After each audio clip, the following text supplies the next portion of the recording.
Before we go on, I just want to make a quick announcement. Inside your binders, you'll find an evaluation form. We'd really appreciate your feedback on the conference, so if you could fill that out, please, before you leave, and someone will come around to collect those. Now, our next speaker, Dr. Horacio Kaufmann, is Professor of Neurology and Medicine at New York University and Director of the Dysautonomia Center at the NYU Medical Center. He was the principal investigator of the multinational clinical trials that were pivotal for the US FDA approval of both midodrine and Droxidopa. His work focused on autonomic disorders has been published extensively in the medical literature. He told me last night that he's been doing this for 30 years. He is one of our MSA research leaders, and I'm so proud to welcome Dr. Horacio Kaufmann.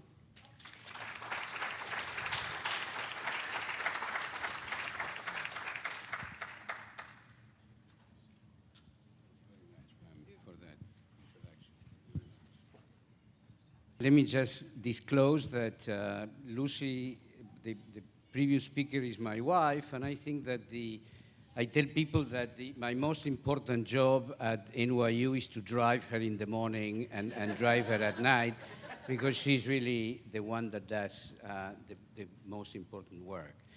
So you've heard fantastic talks today from the morning. I'm imagining you are all you received a lot of information.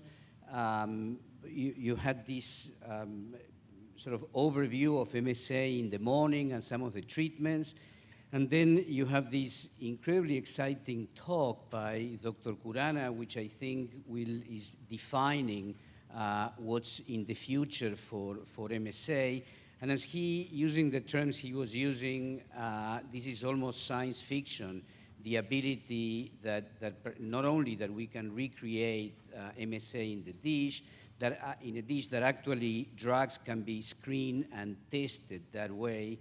And I hope that this is going to accelerate our ability to bring back to the clinic, bring back to all of you the possibility of a real treatment that will make a difference.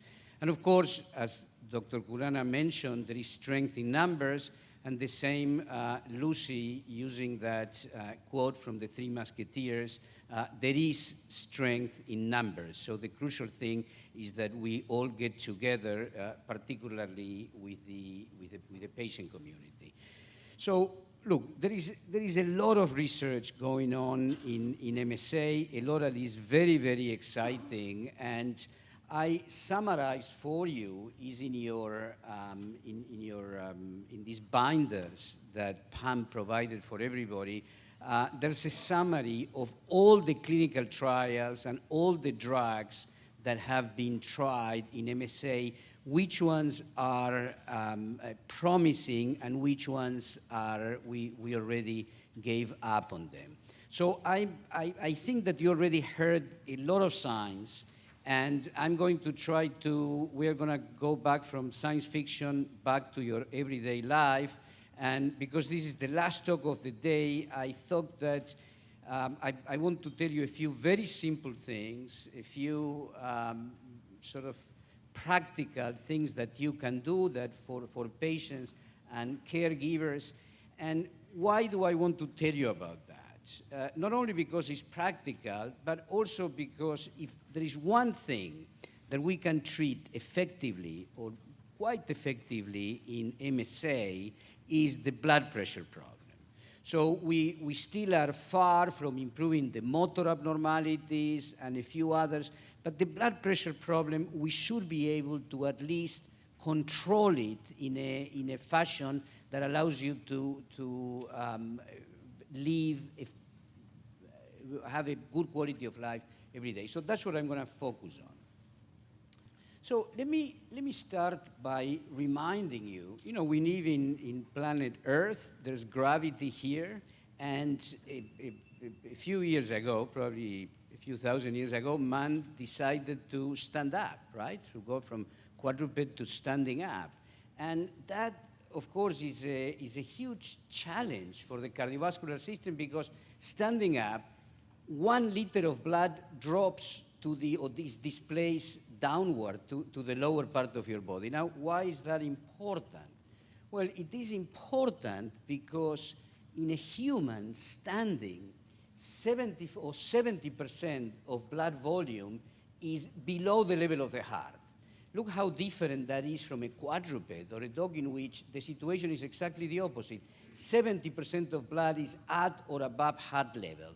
Now, why am I telling you this? I'm telling you this because the brain is above the heart, and the blood to perfuse the brain has to come all the way from here to the heart and from the heart to the brain. Well, that's not an easy task, and it requires quite a complicated system that you heard this morning, Dr. Cemali and his people talking about the autonomic nervous system. Now, this autonomic system, what it does, it receives signals from the body, processes that in the brain, and sends signals back to the body in which it produces 2 things. It constricts the blood vessels. You know, if you get a hose and constrict that hose, you make the water go further. We do the same with the blood vessels. We have to constrict the blood vessels so that the blood can go all the way up. Now, when the autonomic nervous system doesn't work, upon standing up, the blood pressure falls, and it just doesn't come back to the heart, and of course, it doesn't go back to the brain either. You know, I always make this joke that if they would really have, if they would have really been intelligent design, which maybe some people believe in intelligent design, but I tell you, if the design would have been intelligent, the brain would not have been here. The brain would have been here, because then there would not be syncope and people would not faint. In fact, dogs don't faint, as I show you in these, or very rarely faint, because all their blood is above the heart, so the blood going back to the heart is a passive process that is aided by gravity, right? But that doesn't happen in humans. So in humans, when the autonomic nervous system doesn't work, what we have is what we call orthostatic hypotension. Complicated name. Orthostatic means standing or erect, and hypotension, of course, means low blood pressure. So that's and we call it neurogenic orthostatic hypotension, when that fall in blood pressure upon standing is due to the nerves not working properly. So this neurogenic is the nerves, orthostatic hypotension, the fall in blood pressure. Now, what happens when you feel that? You heard this. You heard a lot of these issues this morning. I want to emphasize them. You feel lightheaded or dizzy. In fact, you could probably describe many of these symptoms better than I can, because many of you actually experience them. There's also blurred vision because of lack of blood going to the retina, a sensation of fatigue and tiredness, then a very peculiar back of the neck and shoulder pain that we call coat hanger pain. So this coat hanger pain may even be confused with a problem in the spine or cervical radiculopathy, when actually is due to the fall in blood pressure. Sometimes even cognitive difficulties. You may realize that if you are standing, it's even difficult to concentrate because not enough blood goes to the brain. Then angina, that is pain in the heart. We all know the angina due to the arteries being constricted or obstructed with cholesterol. But it can also occur that not enough blood goes to the coronary arteries, and the pain, the angina, similar to coronary artery disease, may occur in people in whom the blood pressure goes down. And of course, if the fall in perfusion to the brain is severe enough, you may actually lose consciousness or experience what in medical terms is called syncope. So how do we treat this? The first thing to do is to remove aggravating factors, and I'll tell you about it in a second. The second are non-pharmacologic measures, and finally, medications. So before even considering medications, these 2 things is what you have to clearly think about and try to implement. How do we remove aggravating factors? Well, issue number 1 is the antihypertensives. You are all aware that this abnormality in the blood pressure control that results in a fall in blood pressure upon standing usually goes together with high blood pressure when the person is flat or supine in bed. So orthostatic hypotension is half the story, because the other half many times is that the blood pressure is high when you are flat. So why is that important? Because many of you may go to an emergency room or see a cardiologist, and he or she would only measure the blood pressure with somebody sitting or supine, usually on the stretcher. Well, they are not going to capture the orthostatic hypotension. They may only capture the high blood pressure. So the common story is that somebody with very early MSA is not feeling well, goes to an emergency room, sees a doctor there, says, I'm not feeling well. The patient is in a stretcher, the blood pressure is measured, is found to be very high, and then the patient is given an antihypertensive or a water pill, a diuretic. What happens? Next day, something that was barely controlled, it could have happened to any of you. You feel slightly lightheaded when you are standing. After you go to the emergency room and they give you this medication, next day you lose consciousness and break your hip or something else happen. So the first thing to do is to remove antihypertensive drugs that may not be necessary. The second thing to do is to remove low-salt diets. The salt lobby has been so successful in America for good reasons, because increasing the amount of salt increases the number of strokes. So most of the country has, because of big public health campaigns, understands that they should reduce the amount of salt in the diet. Well, that's very good for most of the people, but certainly is not good for MSA. So the first thing you have to do is realize that you should not be on a low-salt diet. You should be in a high-salt diet. You should put a lot of salt in the food.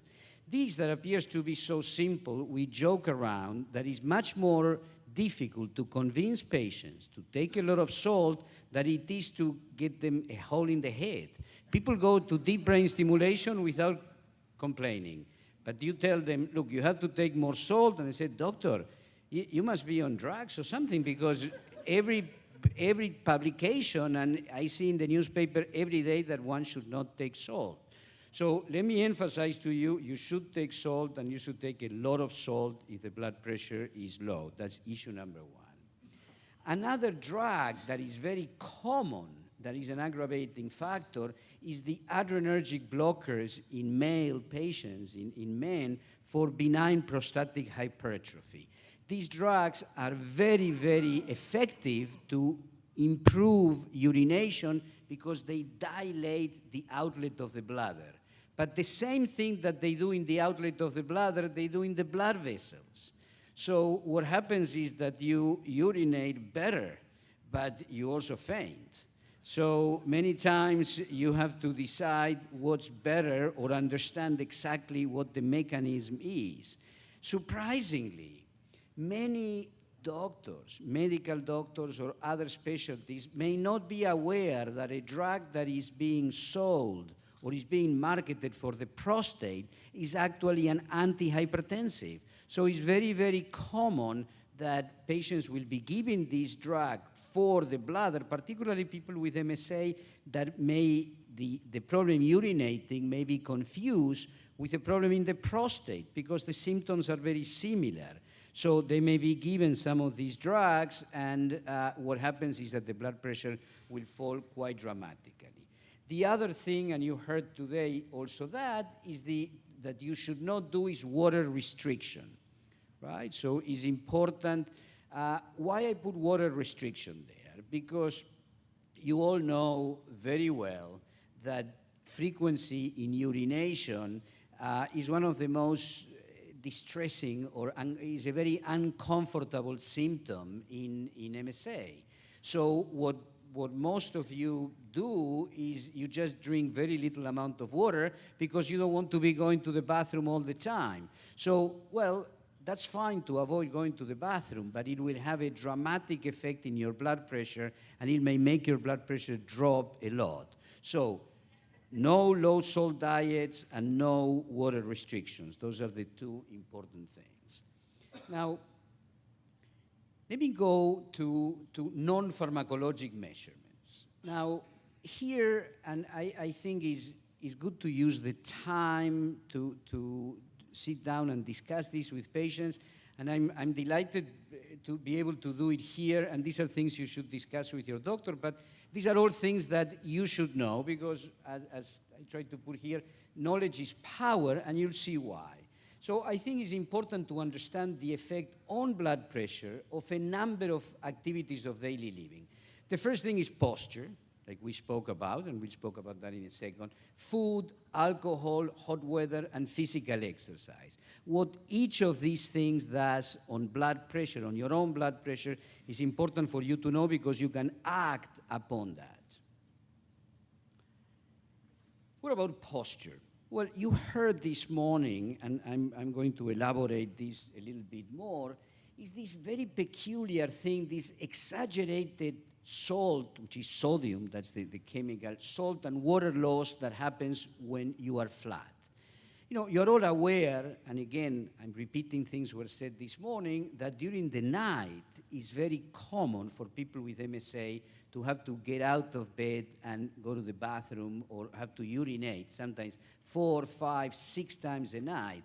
In fact, I have a quote from a very dear patient that when I ask, you know, how many times do you get out of bed to go to urinate or go to the bathroom? And he told me, I framed it, you know, doctor, you should ask the question the other way around. You should ask me how many times I can go back to bed at night, because most of the time I spend in the bathroom. So I fully understand how bothersome that is and why that happens. I tell you why that happens. That happens because there is this mechanism called pressure natriuresis. It's a medical term for what? For telling you that, you know, the kidney, you know, nephrologists will tell you it's a complicated organ, but it's really quite simple, right? Particularly compared to the brain, it's just a filter. So that filter, what it does is it filters the blood, and it will produce, or it will excrete, salt and water directly related to how much is your pressure. If your pressure is high, which is what I tried to show in,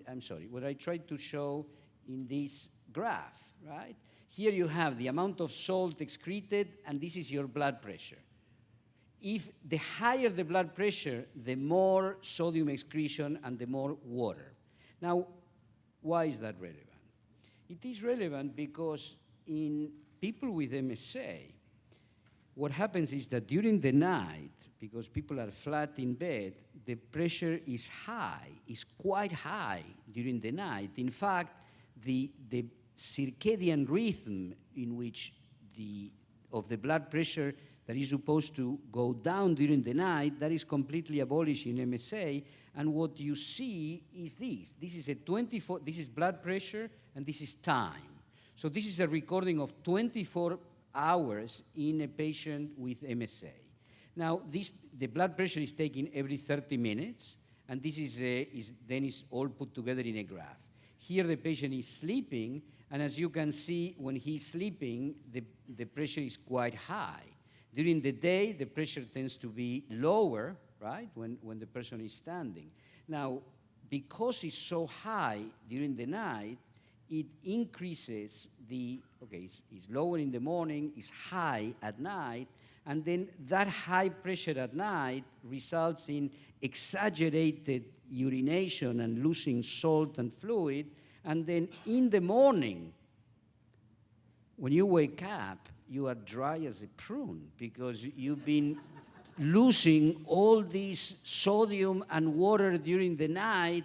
And then what happens? The orthostatic hypotension is much more pronounced in the morning because you lost all that sodium and water during the night. So what can we do about it? Well, there's something very simple, right? Let me tell you. If the pressure when you are horizontal is high, and when you are vertical is low. What would be the best thing to do? The best thing to do would be to be in the middle, right? Not even flat and not standing. Now, it's not that easy to walk in that position, right? So you need a compromise. So, but at night, you can do it. And how can you do it? You can elevate the head of the bed. When you elevate the head of the bed, when the torso and the head are up, the pressure will go down. It's as simple as that. In the same way that when you stand up, the pressure goes down. If you elevate the head of the bed, the pressure goes down. And you saw that graph. The amount you pee is directly related to your blood pressure. So if you reduce your blood pressure, you're going to pee less during the night. And if you urinate less during the night, not only you are not going to be as dry in the morning, you also may not have to get out of bed so many times to urinate. So instead of getting out 6 times, you may get out 2 times. Well, that is a significant improvement many times in your ability to sleep. Now, so let me just go there. This thing of lifting the bed, I didn't invent that. I wish I would have invented that, right? The guy that first described it was a military doctor, right? This paper this is McLean and Allen was okay. The whole quote is not here, but the patient, the article is from the late 40s. You know, this guy here. This is how a Veterans Administration room looked at hospitals that then were the VA. This is right after the Second World War, how they looked. They look very different now, right? But there was this mirror. I mean, I don't think you have a full body mirror in any hospital room anymore. But okay, so here are the 2 kitchen chairs, which is what he describes in the article, to raise the bed. Then he also has here this little pillow to prevent him from sleeping down, right, from moving down. And then the striped pajamas and the slippers are optional, right? That you don't fully need them, but maybe they help. At least that in that patient they were helping, right? So fortunately, you do not have to use these things again anymore. And as you know, there are all these electric beds now. I had a few pictures. I didn't want to show any because I'm not selling any of them. But those electric beds are certainly very, very useful. And if you can afford them or you can get your insurance to help with that, it's very, very useful to have an electric bed so that you can regulate that and get progressively higher to achieve what you want to achieve. So sleeping with the head, the message on this is that sleeping with the head and torso elevated helps retain water overnight and reduces orthostatic hypotension in the morning. Let me switch to something else that you probably do every day, which is eating. Now, eating lowers blood pressure, and it lowers it quite a bit. Let me show you here is from an old paper of mine, a standardized meal in 11 patients with autonomic failure. All these guys had MSA.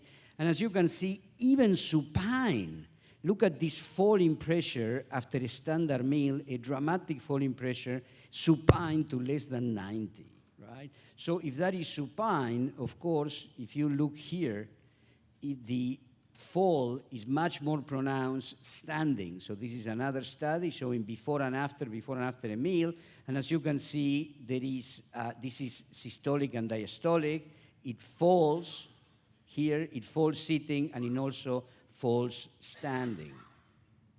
So, before that, it's interesting that this effect of food on blood pressure is directly related to the amount of carbohydrates. Probably, there are good studies showing that it's related to the amount of insulin that is secreted, and insulin depends on how much carbohydrates you eat.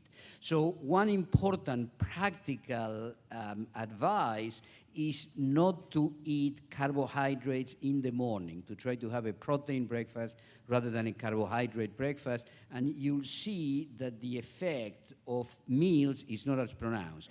Meaning if you have a bagel or bread or croissants or even cereal in the morning, the fall in blood pressure is going to be more pronounced than if you just have something with proteins, right? So know how to do that, and you can also use that in your advantage, because you may want to avoid carbohydrates in the morning on bread or cereal, but you could have them at night in the same way that you can have alcohol at night before going to bed. Why? Because that will lower the blood pressure, and if you're going to be in bed, you are not concerned with your blood pressure being lowered.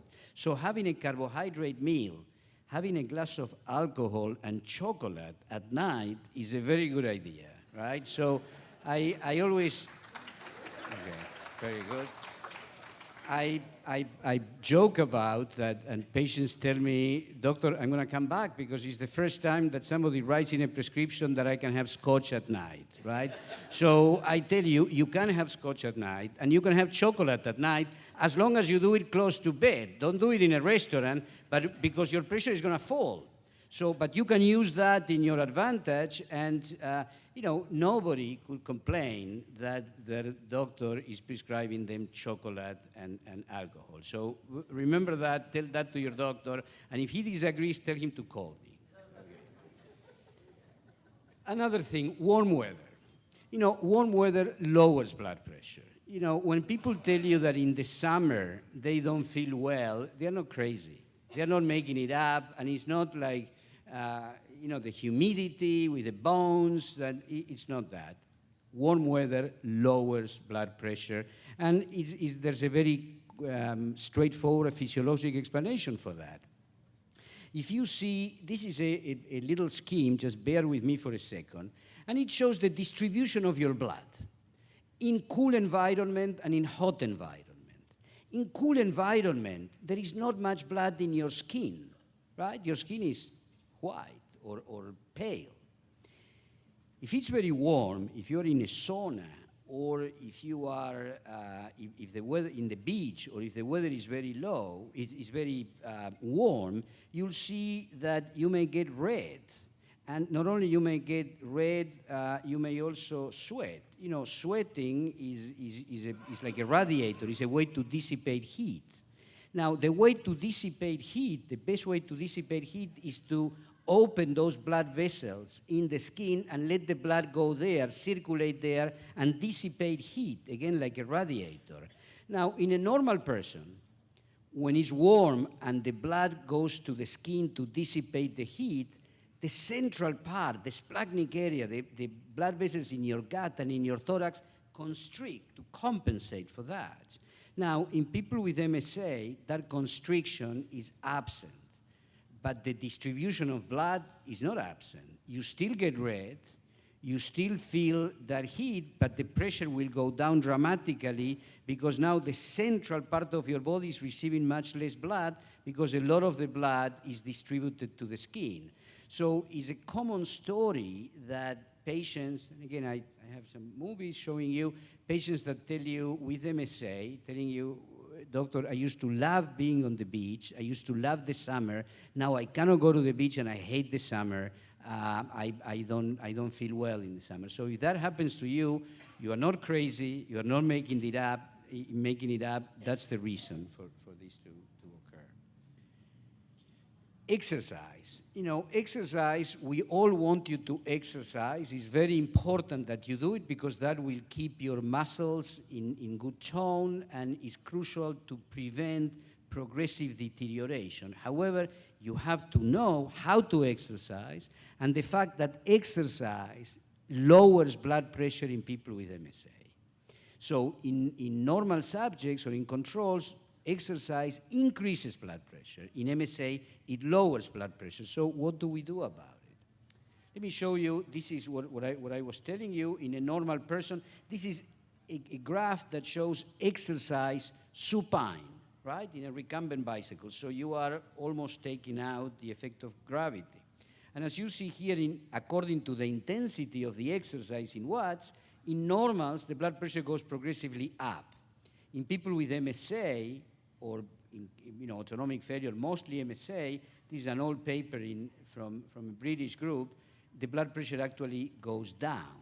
So it's important when you exercise that you exercise either in a recumbent bicycle or in a rowing machine. It may not be a good idea to exercise in a treadmill or in a bicycle, in a standing bicycle, because the pressure may fall, and at least somebody's there with you, you may actually fall or faint. So it's important to exercise, but don't do it standing. Try to do another way. Now, the best way to exercise, what will make a huge difference, is exercising in a pool. Why? Well, let me clarify that when I say exercise in a pool, is always the head should be out of the water. Okay? Don't forget that part. Head out of the water. And why exercise in a pool?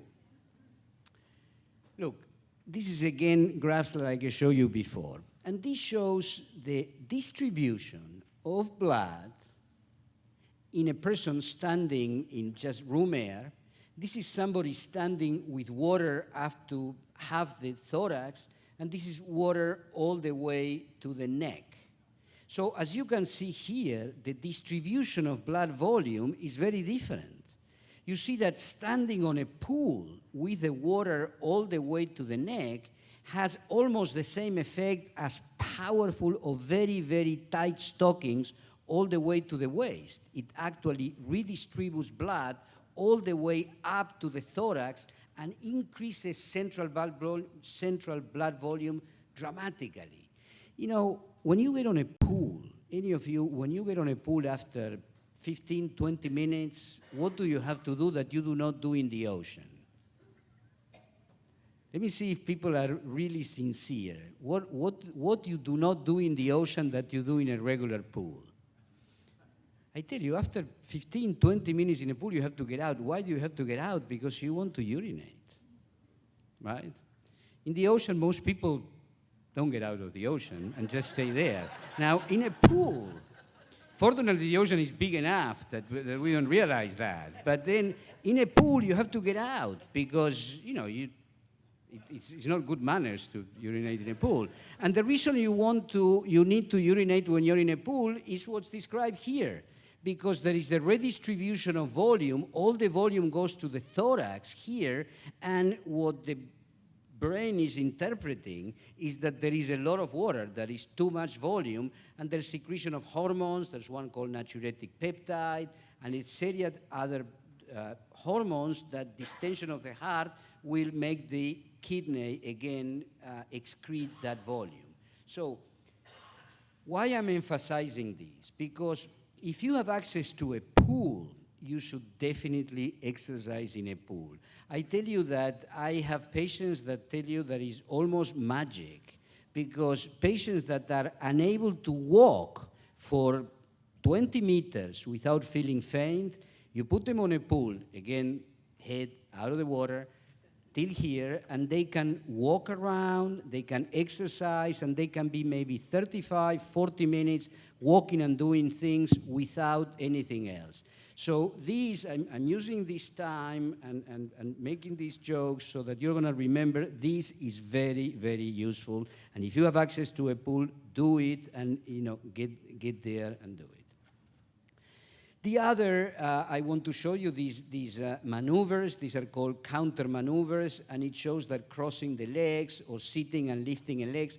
This shows the effect of these, what we call counter maneuvers on blood pressure. And as you see, crossing the legs raises the blood pressure. Sitting in a stool and raising it raises the blood pressure also. Here, sitting sort of on the floor, that's the same thing. You see how much it increases the pressure. All these maneuvers are very useful.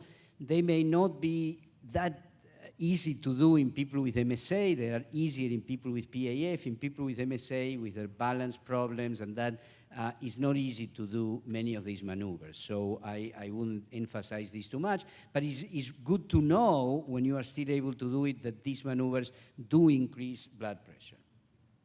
So let me briefly finish. I'll have just a few more minutes. I want to tell you a few things about drugs, right? Look, the two ways in which we treat orthostatic hypotension is, as I mentioned before, you try to expand the amount of volume inside the body, and you also try to increase the vascular resistance. That means constricting the blood vessels, right? So how do you do that? The non-pharmacologic is what I just reviewed with you: increase salt and fluid intake, elevate the head of the bed, and then remove aggravating factors, compression stockings that you heard. Unfortunately, most patients don't like compression stockings. It's very difficult to use them, but if you can use them, they are helpful. And then the physical countermaneuvers and things I mentioned to you before.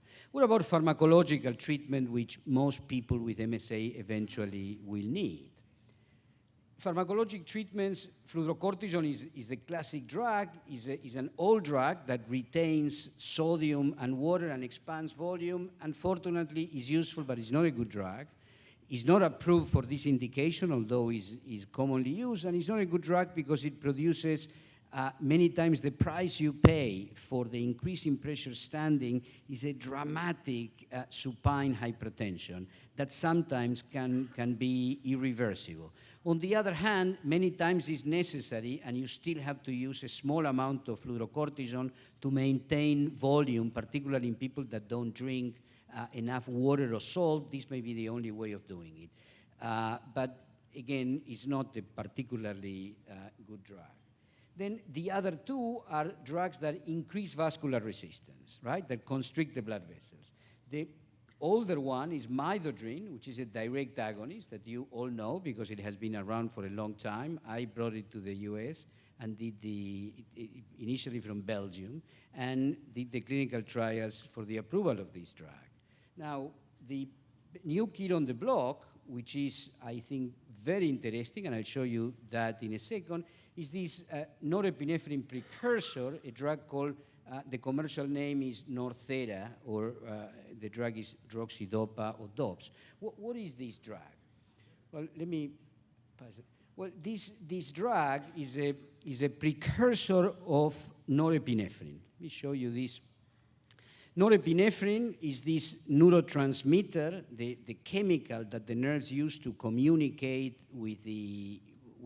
from the nerves to the blood vessels. And what this drug does, this L-DOPS, when you take it, is transformed in the body by one enzymatic step into the actual naturally occurring neurotransmitter, which is norepinephrine. A mechanism very similar, almost the same.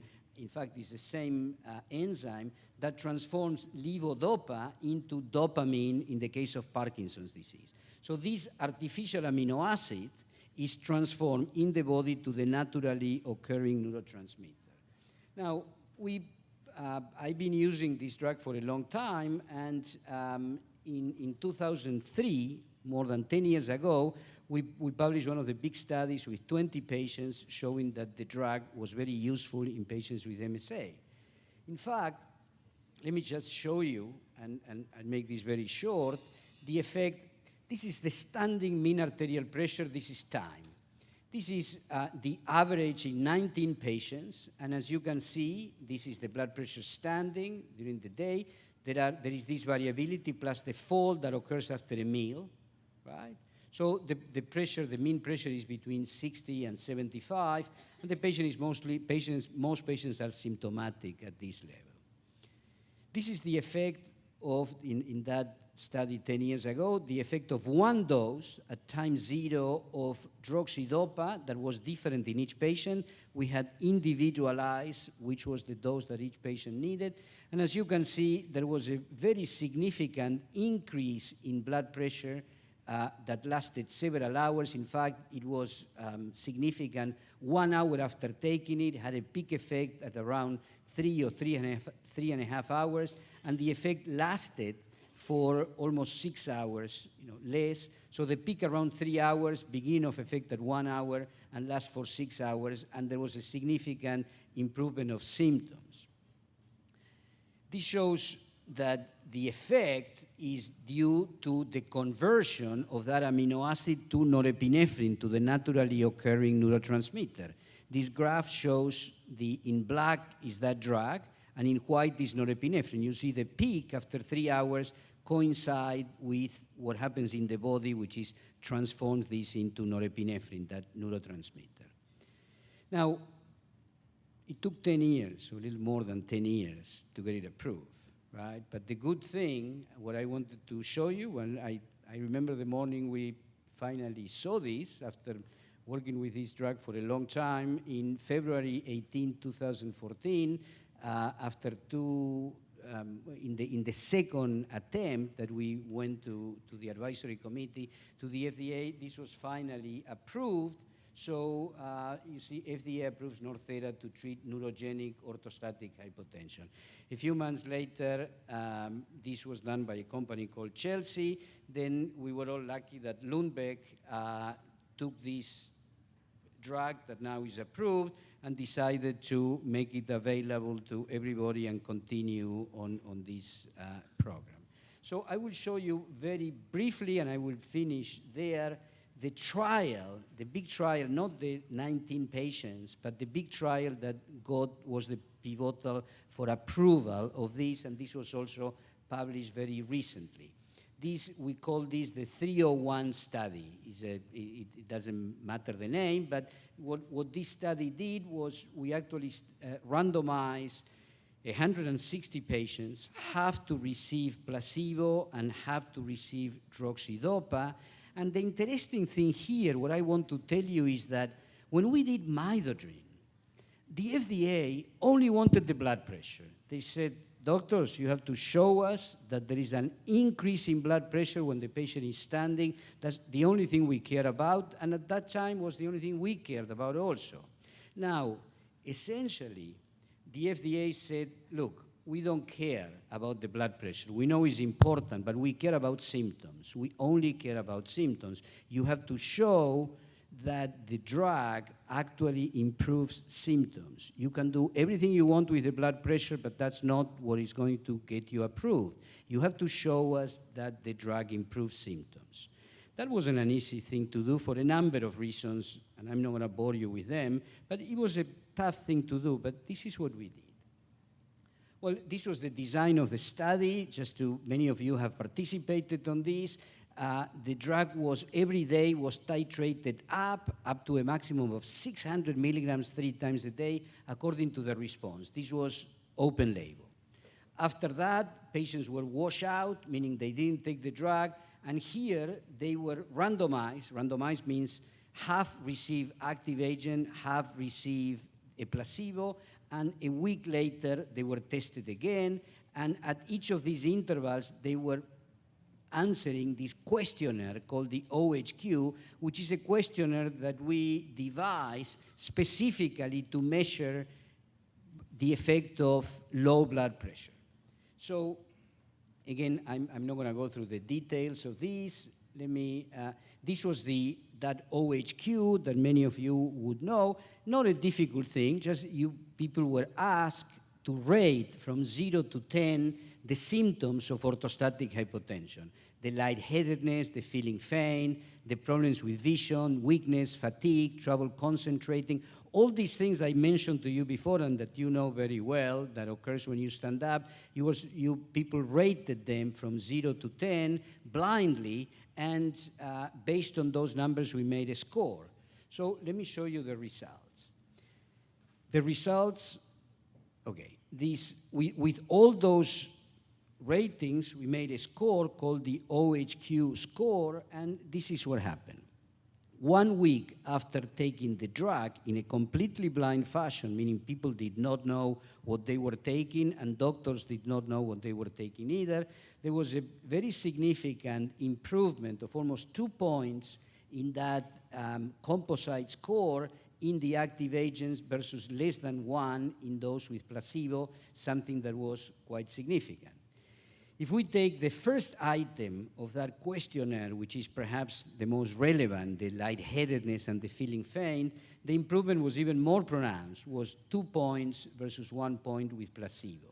Now, this is the average improvement. If you look at the distribution of the improvement, you see that some people improve more than 7 units, 6, 5, 4, and at each level, the improvement in patients that were taking active agent was significantly more pronounced than the improvement in people taking placebo or a dummy pill.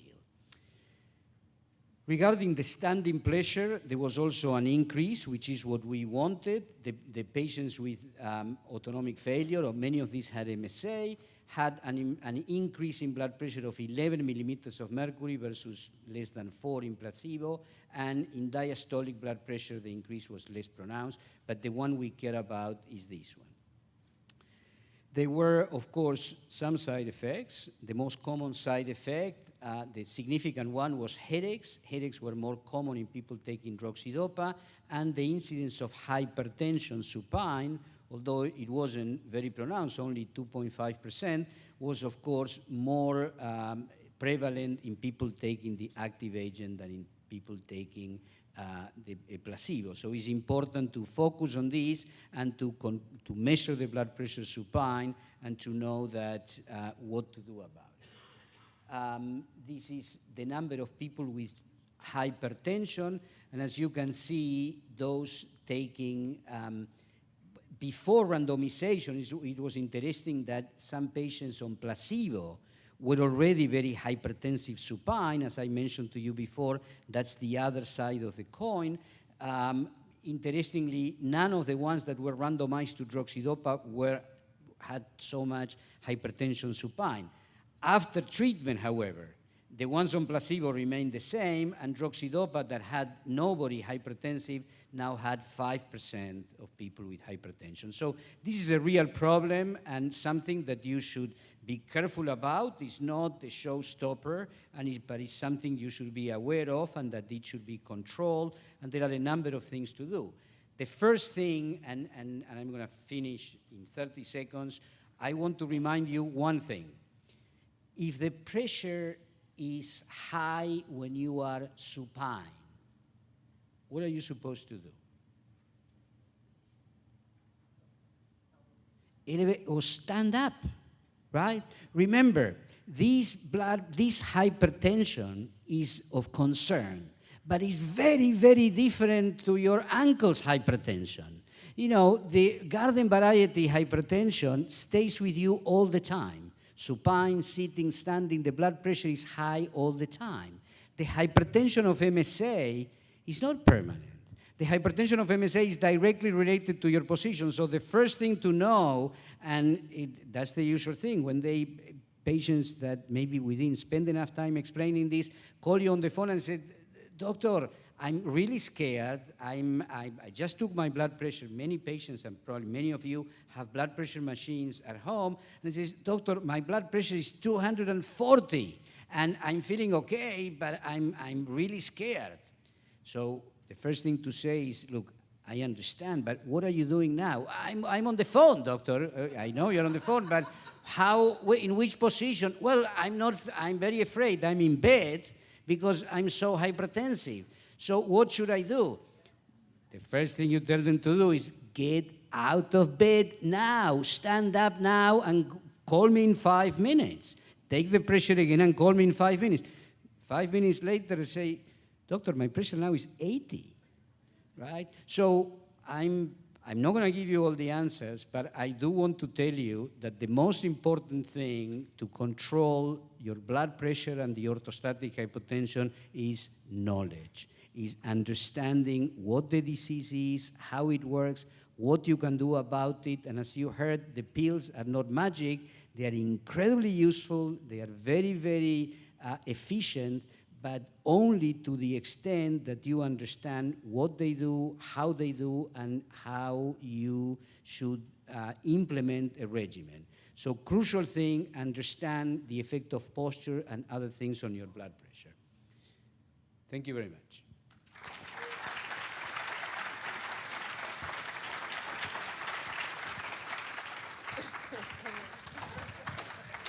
We don't shake hands here. No, we hug. Sure.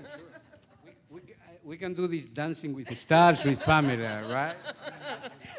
Have you ever seen her dancing? I invited her to dance tango, but I'm still waiting for that. Oh, right? well, I'll have to take you up on that. Yeah, you certainly. Okay. Thanks so much to all of our speakers. We're going to take a 10-minute break right now, and then we're going to invite our speakers to come back and sit on the panel and take your questions. So, see you in a bit.